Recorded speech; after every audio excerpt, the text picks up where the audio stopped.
Bienvenidos a Cruce de Palabras por Telesur. Soy Luis Hernández Navarro y hoy está con nosotros en el estudio el sociólogo y antropólogo Héctor Díaz Polanco. Y vamos a conversar sobre su último libro, El Gran Incendio, que trata sobre el levantamiento multiétnico, pero indígena básicamente, en Tehuantepec. Héctor, muchas gracias por estar con nosotros. Un gusto, Luis. Héctor, tú has escrito 23 libros ahora, tienes un compromiso político con el partido Morena de Andrés Manuel López Obrador, has estado en la solidaridad con América Latina. ¿Por qué escribir ahora un libro sobre un hecho que sucedió en 1660? En primer lugar, porque desde luego el estudio de levantamientos indígenas de este tipo resulta muy importante para entender procesos contemporáneos, movimientos sociales, aunque estos movimientos estén en otros registros, ¿no? El registro de rebeliones, particularmente armadas, sirven para entender los movimientos sociales contemporáneos, las condiciones de dominación que se imponen sobre las clases subordinadas, los grupos subordinados, etc. Pero este libro tiene una historia basada en varios hechos. El hecho de que durante los años 70, no hay que olvidarlos, del siglo pasado, en el siglo XX, el Istmo de Tehuantepec fue el epicentro de la lucha popular, con la COSEI y toda la secuela de un gran movimiento popular, etnopolítico, que recuperó su municipio. Así es, y que se convirtió en referente, no solo en México, sino a escala latinoamericana. Se convirtió en una meca, como en su momento lo fue Nicaragua, como lo fue en su momento Bolivia, Venezuela, Brasil, etc. Así que así empezó mi contacto con el Istmo, una zona estratégica importantísima para México. ¿Cómo la ubicarías en esta especie de bota rara que es el territorio mexicano? El Istmo corresponde, digamos, a la parte donde México justamente se estrecha. Antes de empezar Centroamérica, entre el Pacífico y el Golfo de México, ocupando la parte norte, territorio de Veracruz, y la parte sur de Oaxaca. Los acontecimientos de que hablamos ocurrieron en esta parte estrecha, en el Golfo de Tehuantepec, que corresponde a lo que en ese momento era el Obispado de Oaxaca y actualmente es el Estado de Oaxaca.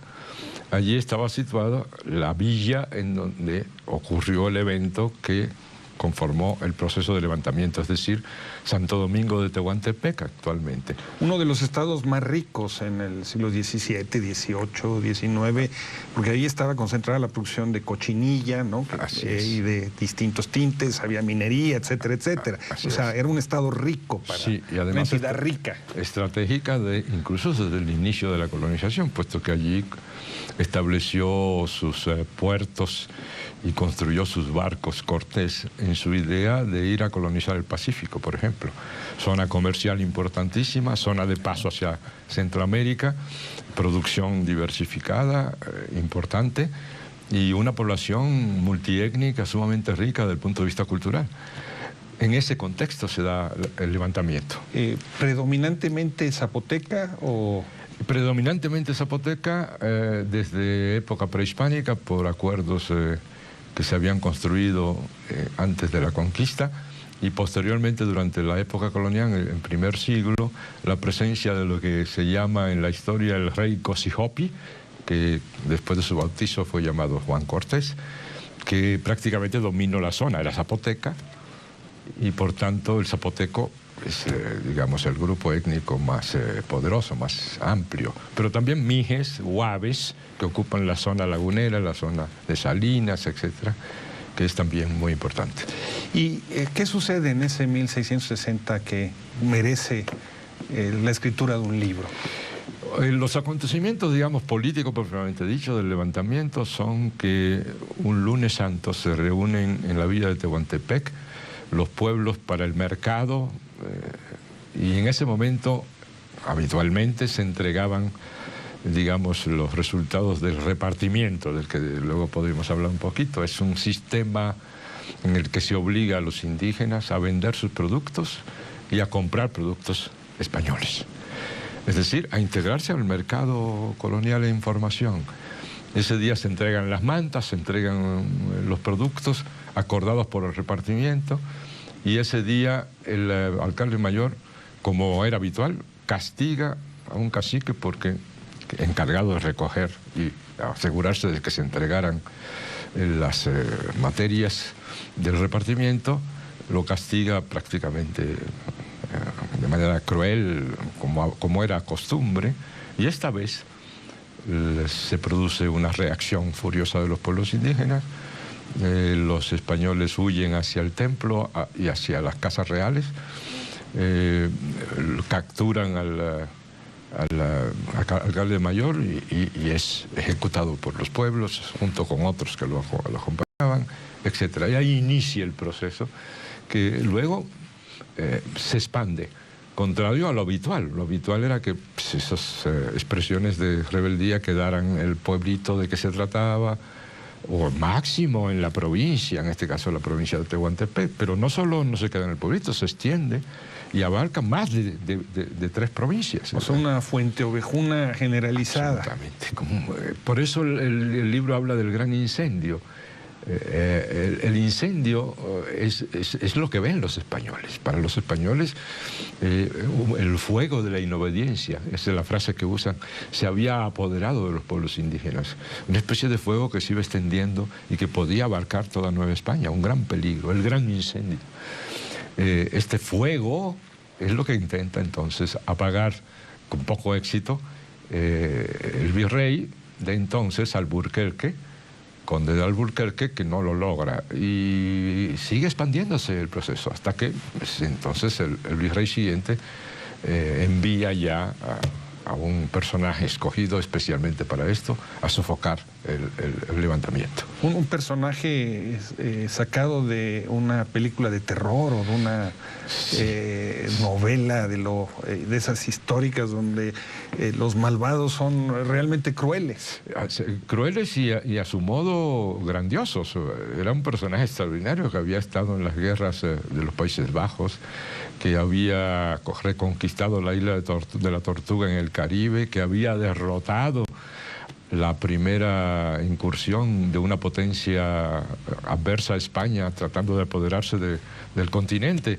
El Lord Cromwell, que envió una gran flota poderosísima de 13.000 hombres, y estamos hablando de Montemayor y Cuenca, que los derrota con 2.000 hombres. Es decir, es un hombre extraordinario que además dominaba la lengua latina y griega. De hecho, sus primeros libros los escribió en latín, que era un jurista extraordinario, considerado uno de los más importantes del siglo XVII y de toda la colonia, que fue el gran compilador de todo el sistema jurídico colonial. Es decir, un hombre, un polígrafo, un experto militar y un gran organizador. Ese personaje que era, digamos, como dicen los jóvenes, el más picudo de la Nueva España, es al que envían a Oaxaca a sofocar la rebelión. ¿Qué sucedió a lo largo de todo este año que duró la insurrección? Durante ese año los pueblos organizaron su propio sistema político, eligieron sus propias autoridades, deponiendo a las autoridades indígenas que habían sido, digamos, especialmente vinculadas a los intereses de los españoles. Organizaron su propio proceso productivo, desde luego recuperaron su ciclo comercial, que había sido afectado por los repartimientos, y prácticamente se autogobernaron durante un año, lo cual es un periodo extraordinariamente largo para los otros casos de rebeliones en la colonia, ¿no? ¿Recuperando sus formas de gobierno tradicionales, reinventándolas o...? Recuperándolas y reinventándolas, en efecto. Es decir, es un periodo extraordinariamente rico. Desgraciadamente, para esta vertiente de los procesos hay poca información, ¿verdad? Escrita, recuperable, pero puede uno perfectamente, a partir de los datos de que se dispone, suponer que fue uno de los periodos más creativos en el Istmo y en todo Oaxaca y a escala de la colonia. Tan es así que durante mucho tiempo, prácticamente durante todo el periodo colonial, en toda la región e incluso en regiones aledañas, los pueblos, cuando querían manifestar su descontento, anunciaban que si no se resolvían los problemas, harían Tehuantepec. Esa era, haremos Tehuantepec, era una frase muy usada por los pueblos de la región y de otras regiones. Tuvo una gran penetración este proceso. Cuando uno piensa en términos del periodo colonial, de esos 3 siglos, da la impresión de que había una estabilidad absoluta, un control absoluto del dominio español. Esto cuestionaría esta visión de la Pax española. Sí, en general la tesis es correcta. Una de las cosas que más asombra a los analistas de la época colonial es la gran estabilidad del proceso durante estos 3 siglos. Eso es lo que explica que el régimen no fue atacado, digamos, exitosamente en su núcleo. De tal manera que eso es algo importantísimo, que revela que no solo se usó la fuerza, sino instrumentos de consenso muy poderosos. Para empezar, los aparatos de la Iglesia, ¿no? En este caso, como en muchos, la primera oleada contra las rebeliones no era militar, sino era religioso, intentando resolver las causas de la rebelión o apagarlas. De tal manera que sí fue muy estable, pero cuando tenemos este tipo de rebelión, la pregunta que tenemos que respondernos es ¿qué ocurrió allí para que se rompiera este sistema de control que hizo que la paz colonial fuera relativamente amplia? ¿Y qué respuesta le das tú a esta pregunta? La respuesta en el libro es que se conjuntaron una serie de circunstancias. El hecho de que este pueblo zapoteco, junto con los demás pueblos del Istmo, estaban acostumbrados en etapas anteriores a esta especie de régimen de autonomía en la escala y en las condiciones de la época, el que se destruyó su sistema comercial, que era muy importante, el que los abusos fueron llevados al extremo, el que hubo sequías y calamidades naturales que se conjuntaron, el hecho de que falló la dirección, la jefatura indígena. Es decir, como narro en el libro, en etapas anteriores, por ejemplo, durante la época en que el jefe, digamos, local, regional, era Cosijopi, el propio ascendiente, el respeto hacia el líder indígena,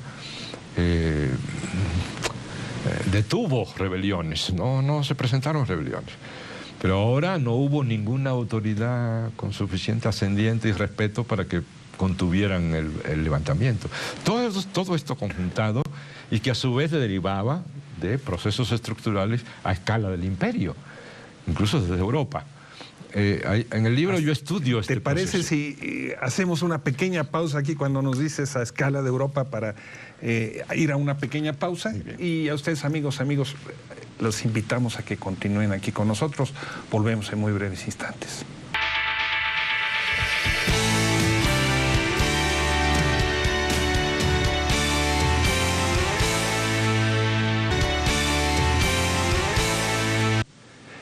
Estamos ya de vuelta en este cruce de palabras, conversando sobre el gran incendio en Tehuantepec con el autor de esta investigación, de este libro, el doctor Héctor Díaz Polanco, un reconocidísimo investigador dominicano, mexicano, latinoamericano. Héctor, antes de irnos a la pausa, nos decías que hay una serie de factores que se cruzan para explicar este levantamiento. Algunos en el terreno de la economía moral, la destrucción de sus mercados, pero nos decías, también hubieron factores, vamos a decirlo así, internacionales. Sí.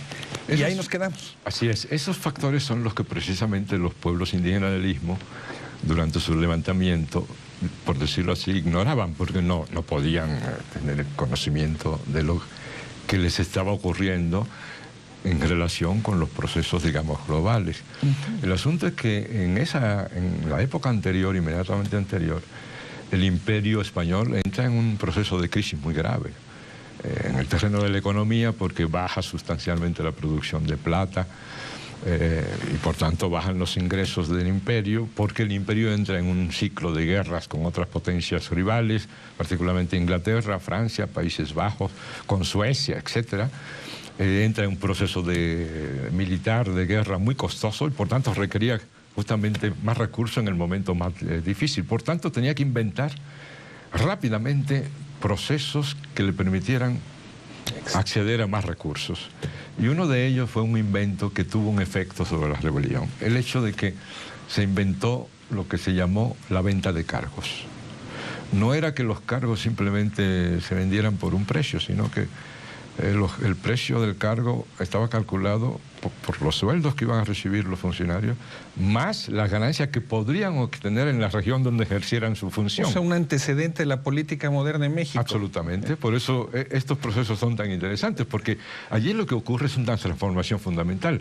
Desde luego que la corrupción, el abuso, los actos ilegales de los gobernadores locales, particularmente los alcaldes mayores y los corregidores, era habitual en el proceso, pero con esto se recrudeció, por un lado, se convirtió ya entonces la corrupción a escala local, no en una desviación individual, sino en un proceso estructural, incluso construido y alentado desde el Estado.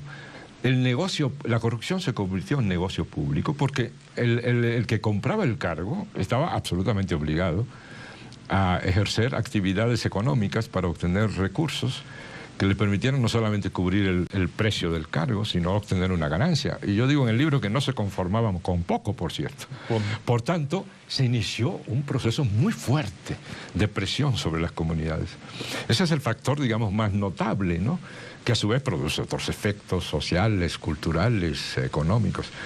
En tanto, los funcionarios estaban en la etapa, digamos, el pico de estrujar a los pueblos indígenas para obtener estos recursos que le permitieran, en articulación con comerciantes locales y comerciantes de la Ciudad de México, una estructura de repartimiento que consistía simplemente en que ellos entregaban materia o dinero a los pueblos a cambio de que los pueblos le dieran productos locales o productos manufacturados, como mantas, por ejemplo.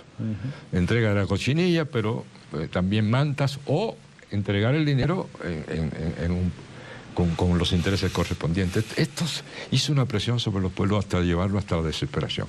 Esto que se reclamaban los pueblos que se anulara, era imposible de resolver, imposible de atender, porque ya se había conformado una situación que venía de lo global a lo local y que impedía que el sistema virreinal pudiera ir sobre los gobernadores locales, digamos, haciéndoles que abandonaran estas actividades ilegales y terribles contra los pueblos indígenas. ¿Encuentras similitudes entre este levantamiento y otras sublevaciones en la Sudamérica colonial?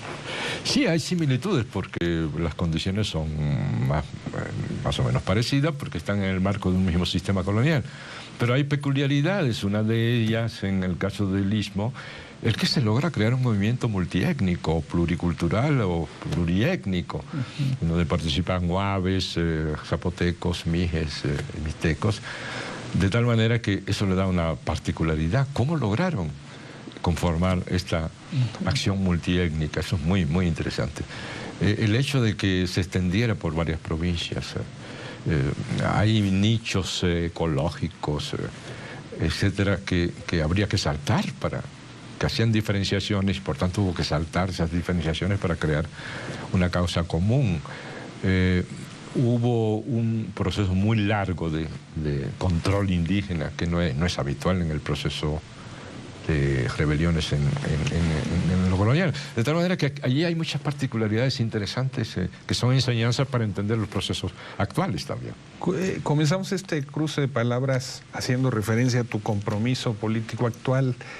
¿Qué lecciones sacas tú para los tiempos que hoy corren de esa experiencia? Me reafirma en la idea de que ninguna propuesta política, ninguna empresa política puede tener éxito, por lo menos en el sentido en que proclama sus propósitos, si no tiene un vínculo muy estrecho con los movimientos sociales. Es decir, no hay posibilidad de que esto ocurra porque los movimientos sociales son, digamos, la fuente de inspiración, de orientación respecto a las propuestas que bullen en la sociedad. Por tanto, un proyecto que no contemple esto está condenado al fracaso, en términos incluso de sus propios propósitos. En segundo lugar, me enseña que los procesos globales nunca son tales por sí mismos, que los procesos son locales, es decir, que tienen inmediatamente impacto en lo local y viceversa, que no hay realmente procesos globales sin estas pulsaciones locales que al final le dan forma a los procesos globales a su vez.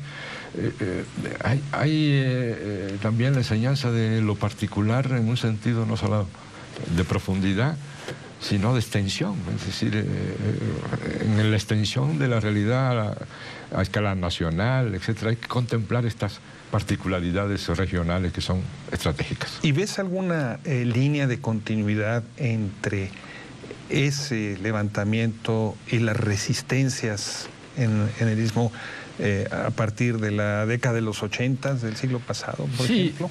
Como empezamos, yo hice referencia a que mi primer interés radicó en lo contemporáneo. Yo creo que así opera en realidad el interés de los historiadores, aunque digan otra cosa. Ajá. Yo empecé porque este levantamiento era extraordinario, me llamó la atención. No es verdad. En realidad siempre estás, digamos, de adelante hacia atrás. Es decir, es por un hecho contemporáneo por lo que te interesas en el pasado. Y entonces en el libro intento, porque no es el propósito central, pero al final establecer este vínculo de cómo de este levantamiento se puede ir siguiendo una secuencia de levantamientos que llega hasta justamente la etapa contemporánea, ¿no? Con un momento especialmente brillante en la Revolución Mexicana, que deriva de todos estos procesos, pero particularmente de este proceso original importantísimo de la rebelión de Tehuantepec de 1660. Y es que cuando se plantea crear el pacto y hacer el pacto por escrito, la Constitución del 17, la delegación, la diputación del Istmo de Tehuantepec presenta una iniciativa de autonomía. Y en esa iniciativa de autonomía, que habían consultado incluso con el primer jefe, ¿verdad? Carranza, ellos plantean muy claro, esta autonomía regional de que estamos hablando, usan ese término. Incluso plantean la creación de una región autónoma del Istmo de Tehuantepec, ya en esa época, a principios del siglo pasado. Argumentan porque esta demanda está conectada con la demanda de estas etapas y describen las etapas. La gran rebelión que trata el libro, otras rebeliones en el siglo XVII, XVIII y XIX, hasta llegar al siglo XX, ¿no? De tal manera que hay una línea de continuidad de estos procesos en el Istmo de Tehuantepec. Tú has trabajado la cuestión de la autonomía de los pueblos indígenas desde hace muchísimos años. Estuviste en Nicaragua con los misquitos, aquí en México, y siempre has defendido una visión de la autonomía en la perspectiva regional y multiétnica. Sí. La experiencia de Tehuantepec alimentaría esta reflexión tuya. Sí, sin duda alguna, porque es un ejemplo clarísimo de intento, ya lo dije en el 17, de crear una región multiétnica en el Istmo, además por la experiencia de Nicaragua. No hay que olvidar que en el caso de la región de la costa atlántica de Nicaragua teníamos una típica región multiétnica, ¿no? Con misquitos, sumos, ramas, garífonas, etc. En tanto, esas experiencias sin duda influyeron en mi visión de lo autonómico. Es un debate que fue muy fuerte, pero es un debate que quizás no se logró plantear en sus términos precisos, porque cuando se habla de autonomía regional nunca se está negando los demás niveles de autonomía. Es decir, como lo muestran esas propias experiencias, la piedra angular de las autonomías tiene que ser la comunal. Pero se buscan otros niveles más amplios, regional, justo para que sean el ámbito, digamos, favorable, el entorno favorable de estas autonomías locales comunitarias que son, digamos, la piedra angular y lo más importante. Ese ha sido siempre mi punto de vista, y creo que si uno estudia a fondo estos procesos como el del Istmo, podrá encontrar que hubo intentos por los propios pueblos indígenas de reconstituir estos espacios a escala regional, como es en el Istmo de Tehuantepec. Estamos ya muy cerca del final, Héctor, pero sí, no quiero dejar pasar la oportunidad de preguntarte. La región del Istmo ha sido devastada por los sismos. Hay casi 1 millón de personas sin vivienda, está en puerta una crisis sanitaria de grandes magnitudes. Sí. ¿Tú ves en esta experiencia autonomista y rebelde de los pueblos de la región una simiente para enfrentar el reto de la reconstrucción? Es muy probable que en unos años, 5 años, 10 años, veamos los resultados de este proceso tan dramático. Todo nuestro apoyo, nuestra solidaridad con el pueblo del Istmo. La verdad es que es dramática la situación y que la respuesta gubernamental, como ha ocurrido siempre, deja muchísimo que desear. Pero yo supongo que de esto podrá surgir un movimiento muy interesante. Hay un ejemplo muy pequeño, pero que ilustra lo que está pasando. Con el Istmo se destruyó una gran cantidad de los hornos con que los pueblos en el Istmo construyen, fabrican los totopos. Los totopos, esta tortilla de maíz, sí, que es básica para su alimentación. Aquí entonces surgen 2 movimientos simultáneos. Por un lado, los pueblos que están tratando, por supuesto, de restablecer su sistema productivo. Hay que ayudar a reconstruir los hornos, no solo las viviendas. Este es un elemento cultural estratégico. Y las transnacionales que ven su oportunidad para penetrar. No habían penetrado todavía ese territorio, Maseca en particular, para hablar de una empresa específica, que no podía vender sus harinas ahí semitransgénicas, y que ve una oportunidad extraordinaria para penetrar ahora aprovechando la situación. La moneda está en el aire. La moneda está en el aire. Muchas gracias. El gran incendio que a lo mejor vuelve a venir otra vez en el Istmo de Tehuantepec. Gracias, amigas, gracias, amigos, por su amable presencia el día de hoy. Ya saben, los esperamos la próxima semana aquí por Telesur.